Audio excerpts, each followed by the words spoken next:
everyone, I'm Rhino Clavin with your Diz Daily Fix for Thursday, May 10th, 2018. Here's what's happening today. First up, Toy Story Midway Mania in Disney's Hollywood Studios will close between June 11th to June 18th for queue and entrance construction. At that time, I don't know why you would even be going to that park. The renovation is part of the upcoming launch of Toy Story Land, set to open for guests on June 30th. After construction is completed, guests can continue to enter and exit this attraction on Pixar Avenue until the opening of Toy Story Land, when the new entrance will likely debut. All three tracks for Toy Story Midway Mania will be fully operational by May 20th, before the construction begins as well, so guests are now able to book FastPass Plus for this attraction again. Now moving over to Universal, it looks like the Jurassic Park Raptor Encounter over at Universal's Islands of Adventure will be receiving a Jurassic World update. It seems pretty obvious to me that the update should be that guests will now be able to meet Owen Grady's Velociraptor named Blue, as seen in the Jurassic World films. However, the article I read wasn't clear, it just said that was speculation. So I'm hoping you get to meet Blue. Otherwise, it's going to be that new Indomna Raptor, or whatever they're calling it in the new movie. I don't know yet. So the experience will be in the current location that the Raptor Encounter at Universal's Islands of Adventure already occupies, because it's the same thing, just a new Raptor. That's between Jurassic Park Discovery Center and Camp Jurassic. No word yet on when the updated meet and greet will be taking place, but I do know that I will be there checking it out. And as scary as it is, I'll also be watching Jurassic World Fallen Kingdom, which is in theaters June 22nd. I love Jurassic Park, and this meet and greet is really cool, so if you haven't checked it out at Universal yet, you probably should, because it's something else. It's a lot of fun.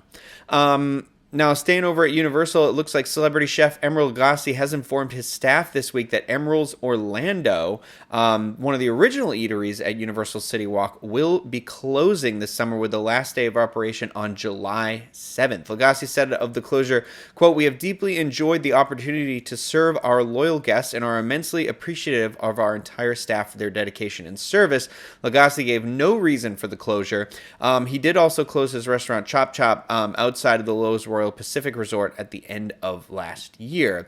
Tom Schroeder, a spokesperson for Universal Orlando, adds, quote, "We are sad to see them go, but we respect their decision. We've enjoyed our relationship with Emeril and his entire team, and we're thankful for the years of great dining and great service they've offered our guests." No word yet on what will be filling that space at CityWalk, but honestly, they've really been hitting it out of the park lately with all of their eateries and whatnot that they've been adding to CityWalk, so I'm pretty excited. I'm excited for some fresh new blood. Emeril's was fine, but I like what's going on over there. So now over on the Diz today, our featured article comes from Madison Condry, titled "Making the Most of Let me start over. Making the most out of your Walt Disney World vacation when it rains." Now, this is going to be a very, very helpful article. Our rainy season is about to begin, so check that out on many other great articles over on www.info.com. Now, trending on the boards today is a thread that was started by poster D. Weave, who inquires when cast members begin to ask guests to leave the park once it's closed for the day. In the thread, posters share their experiences with how this is handled, and for the most part, folks don't feel as though they are rushed out.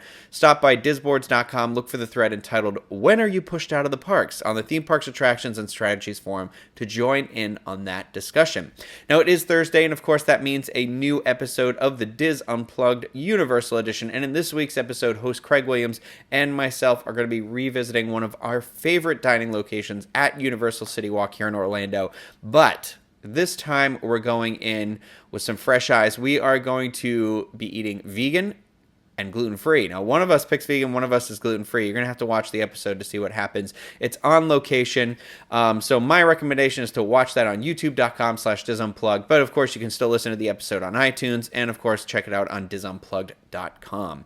Now, finally, everyone's favorite part of the show, the weather. It's looking to be a little cloudy out in Anaheim today and tomorrow, with the high today of 77, a little lower tomorrow of 70, and then the lows in both days are 60 degrees, which sounds wonderful. But here in Orlando today and tomorrow, It's getting hot. It's climbing over 90, and the lows on both days are just around 70. Gross. The humidity hasn't really started to seep in yet, but it's just around the corner. Now, for links to everything that was discussed in today's Diz Daily Fix, you can visit the Daily Fix main page at www.info.com/dailyfix. That will do it for me today. I hope you all have a great day. Wow, at the very end I ruined it. I hope you all have a great day, everyone. I'll see you out in the parks.